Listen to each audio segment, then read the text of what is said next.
All right, welcome to the SnydeReport. I am your host, Gary Snyder. As you can see, my guest next to me, Scott Aaron Rogers. Scott, say hi. Howdy, everybody. And Sarah Blessing. Sarah. Hi.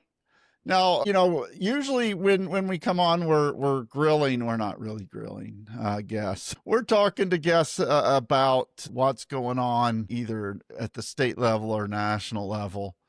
But I wanted to bring Scott and Sarah on because they do a great job of hosting their own podcast.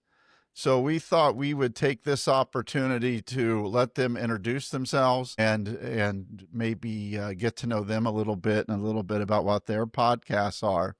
So we will start with Sarah. If you want to take a few minutes, introduce yourself and tell us about your podcast.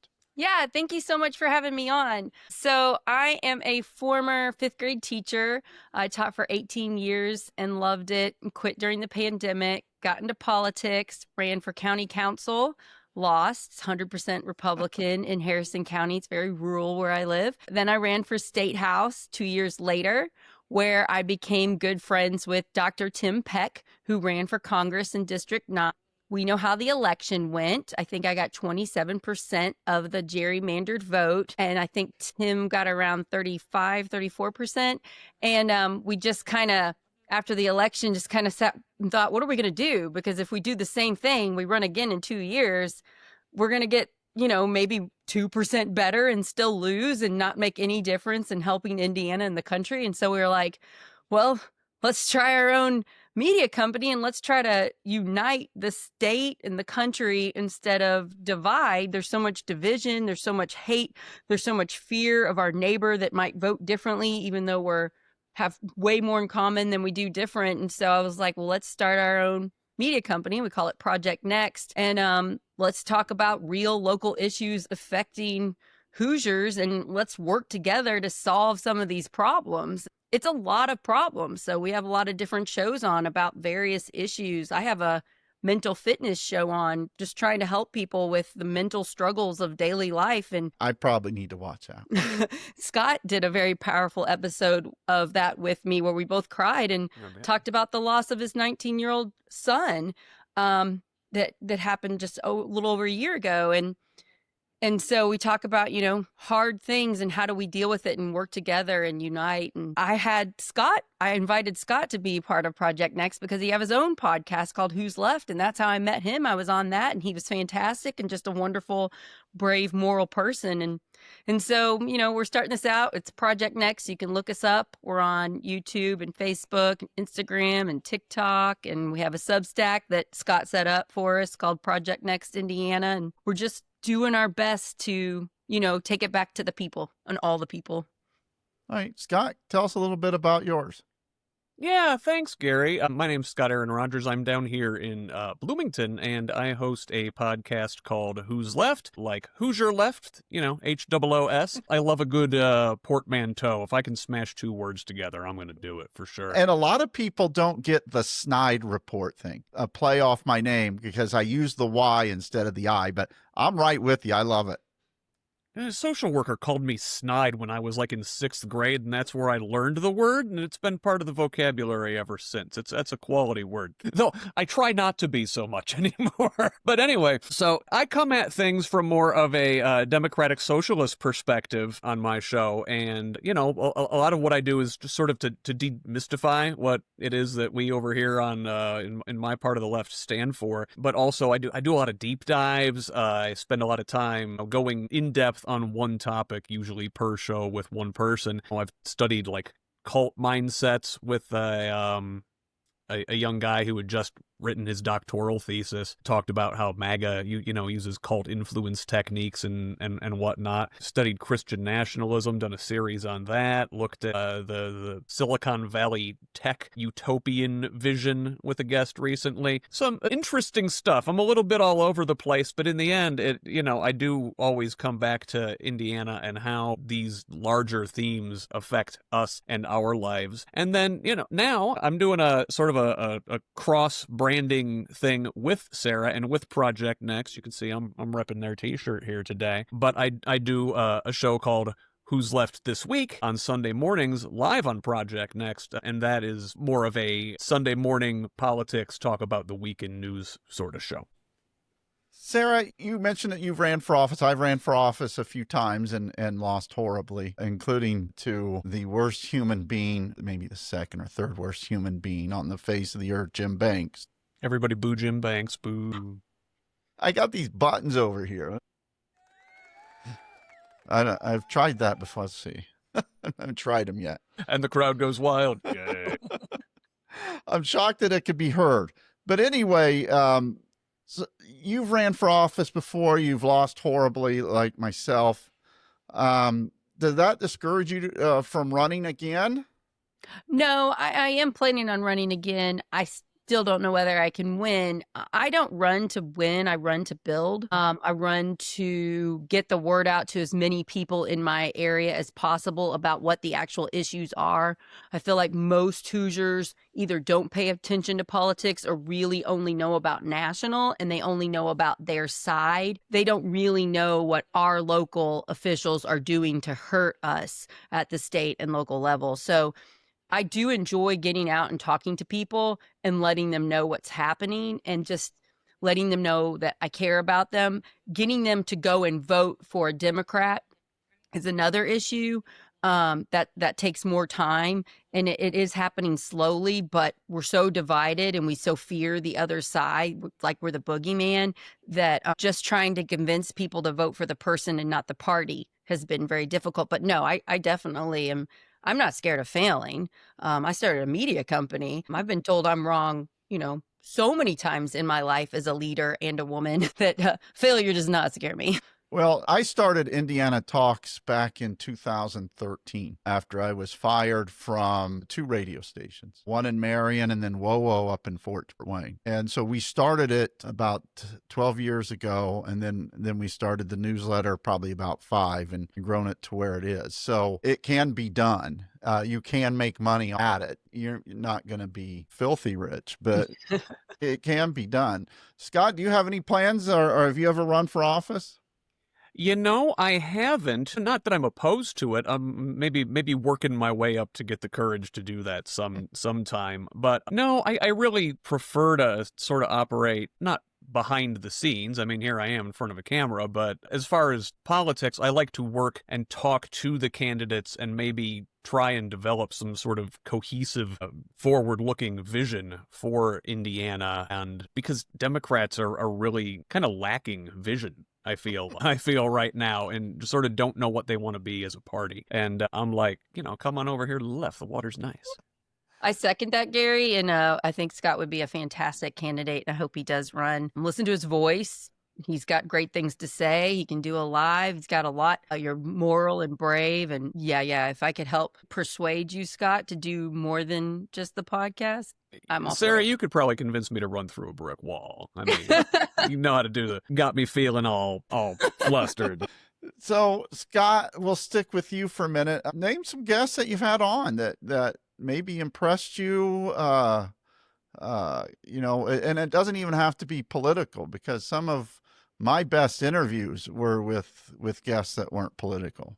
Yeah, I'll tell you what, I punch above my weight for the kind of guests I get. I talked to Jess Piper, the director of Blue Missouri. I mean, if you've been online, if you follow Democratic politics at all, you've seen Jess, you know her. She was on like my 4th episode, so gracious to spend some time with me when I was like nobody, if I am anybody now. But I've had David Pepper on the show. David Pepper, a brilliant Democratic strategist, author of many books, fiction and non, like seriously, an attorney, like Buddy saved some talent for the rest of us, right? Hoosier author Jared Yates Sexton, one of my favorite shows I did with him talking about toxic masculinity. He wrote a memoir about it, but he's also put out, a few nonfiction books. He was a short fiction writer before that. Hoosiers across the state, follow that guy. if you're not following him, for sure. I just spoke with Dr. Emil Torres, who is the person, one of two people who sort of coined the term TESCRAIL to describe the Silicon Valley transhumanist long-termism, colonize Mars, live forever in the clouds AI kind of guy. Anyway, brilliant philosopher just recently. I get so many cool guests. It's awesome. And a lot of people you just have to ask and they'll do it. What about you, Sarah? Some well-known guests you've had, or some of your favorite? So my favorites are people that are have nonprofits that are very brave, that are doing all they can to help people. I had Tony Hostetler on my show not too long ago, and he is a recovering addict. He was in jail for alcohol, I think it was for drunk driving, and he was able to get into a program where they helped him recover, and now that's his job. He works for Hoosier Action. He's in charge of the Care Not Cuffs chapter of Hoosier Action, and he's dedicated to changing policy to help those that are suffering from addiction and to help them in recovery. Through him, I met a bunch of other people that are doing this hard work and, going to have shows up, just kind of shining a spotlight on their advocacy. And that really keeps me going in these kind of dark days. I had a show today with a guy named Jonathan Talman who lives in Oregon, and he reached out to me because he saw the Citizen Action Coalition show I did with Kerwin Olson about our energy crisis that we're having here in Indiana. They're having similar things in Oregon, and his family farm was taken by Amazon because they wanted to put up power lines through his farm for a data center, and his small town is just being overrun with data centers. They have 40 now, but they have plans for 300, and it's on the Columbia River, so they're using the water to cool. And that was really fascinating today to learn what's happening in Oregon, and it's very similar to what is happening in Indiana with non-disclosure agreements, with kickbacks, dumping money into these politicians' pockets, and there being no accountability or transparency to stop it. So I just really like uncovering big issues and seeing how we could work together as a community to stop them. Can you both hold through a quick break? You got it. You're listening to the SnydeReport. I'm Gary Snyder. We'll be right back.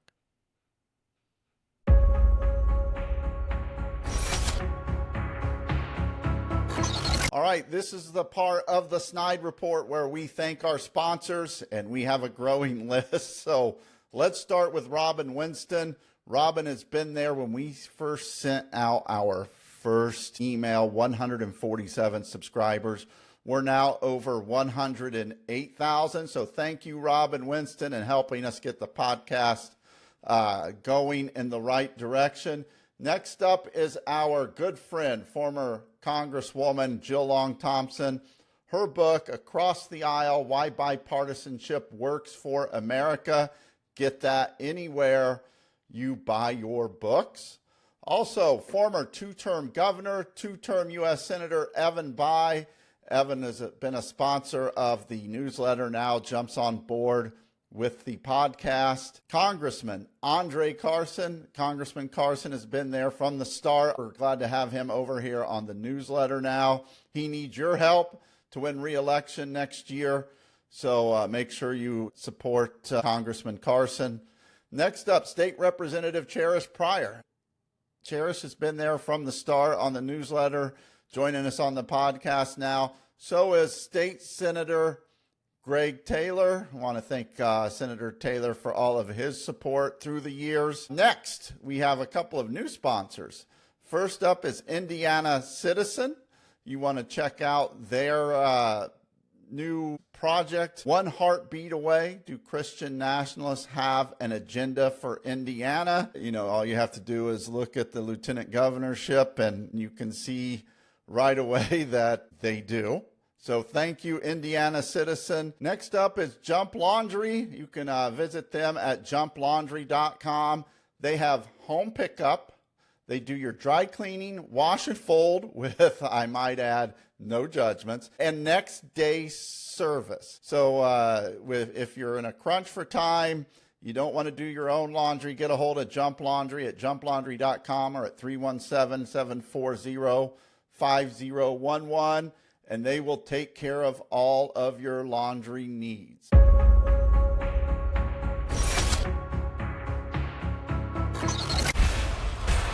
It's the Brickyard 400, presented by PPG. This is such a prestigious place and such hallowed ground. This 3-day NASCAR Crown Jewel event features the NASCAR Xfinity Series Pennzoil 250.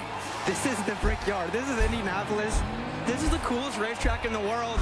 Don't miss the stars of NASCAR. Drive for a chance to kiss the bricks. Brickyard weekend tickets available now at ims.com. Welcome back to the SnydeReport. I am your host, Gary Snyder. With me today is Scott Aaron Rogers and Sarah Blessing, talking about their podcast, some interesting guests they've had. Sounds really great. I think I went on and watched a couple of episodes of both. So you both do a great job. Let's go to you, Sarah. As we move forward to 26, what do you think candidates running in Indiana need to do to win and for Democrats to become relevant again? That is a problem I've been trying to tackle for quite a few years, and I imagine you have as well.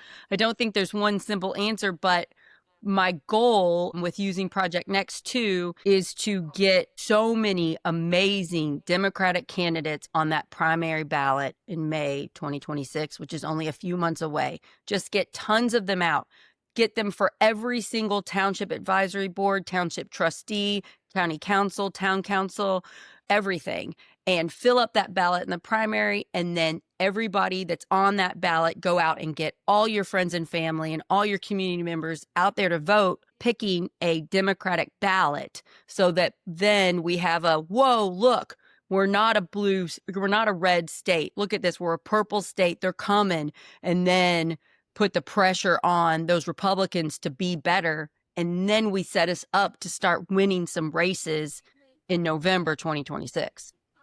Scott, I asked that question of Rick Wilson yesterday, and he said it may take, one too many Filet-O-Fish for Donald Trump for us to break this monopoly. But your vision, what do Indiana Democrats need to do to start winning again?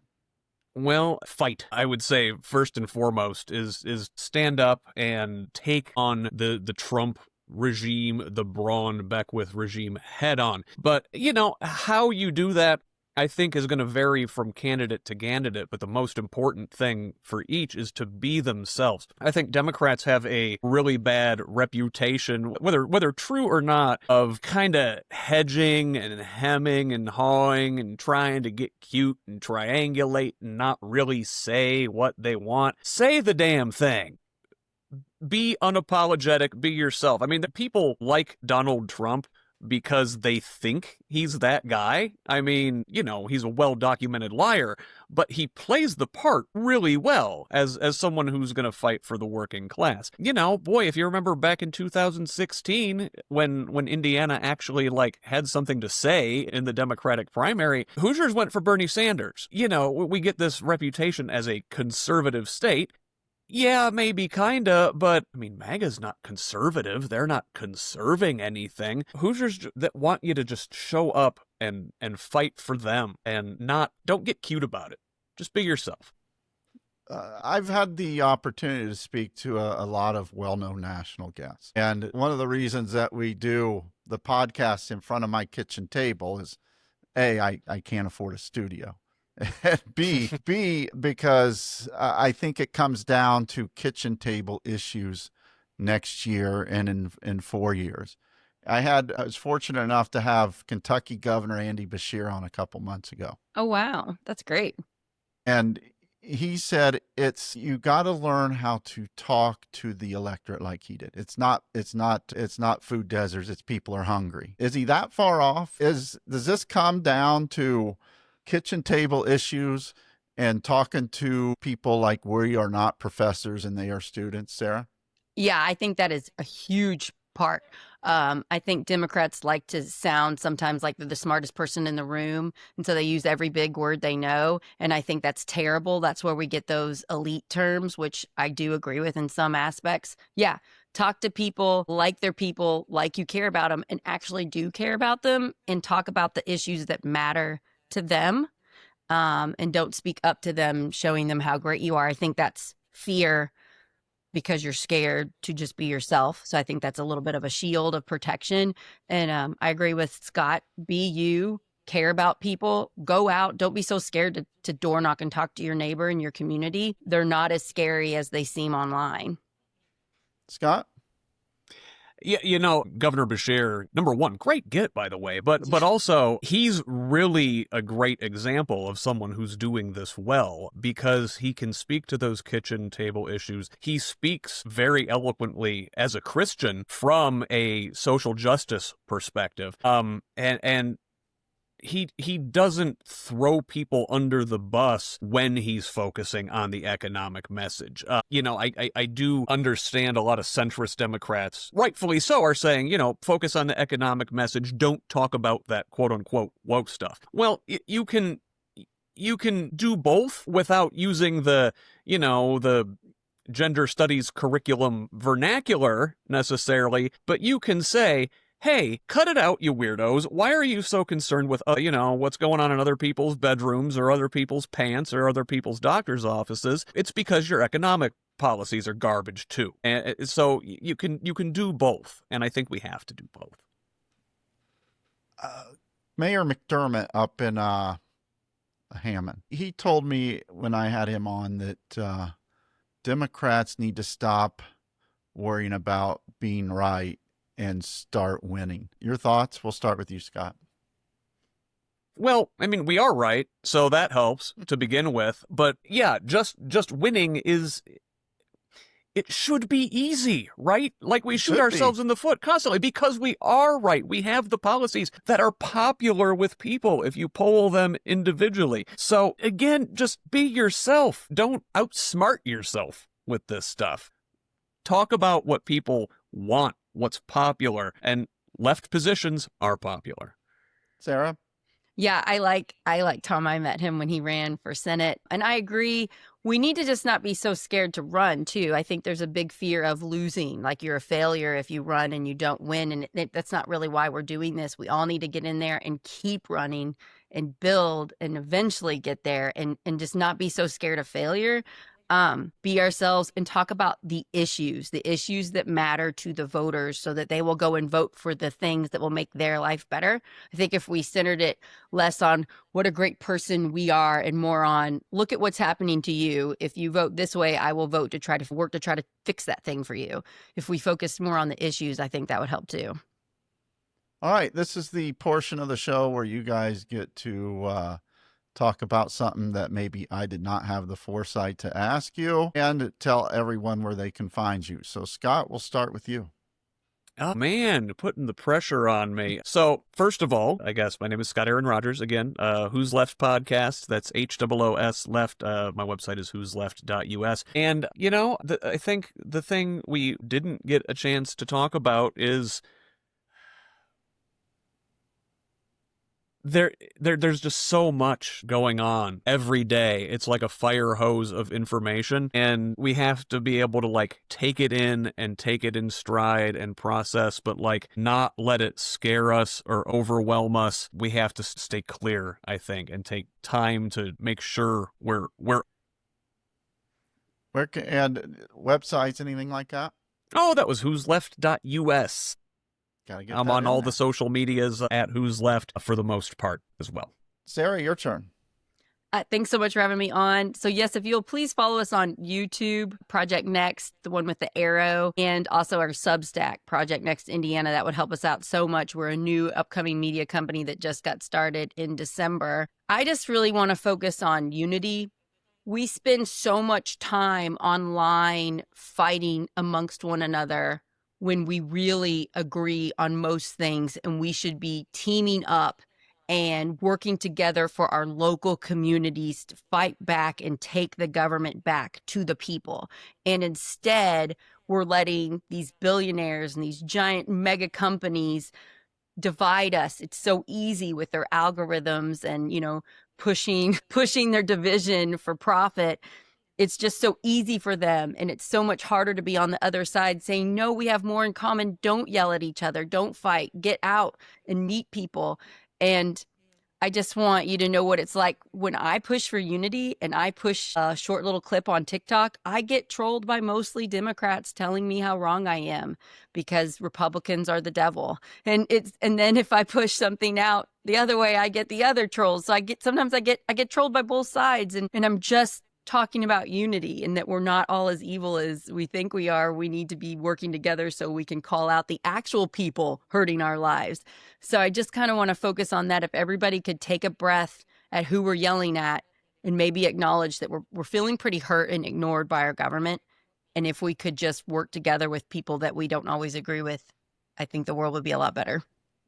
All right. I am Gary Snyder. They are not. She is Sarah Blessing. He is Scott Aaron Rogers. This is the Snide Report, and we are out.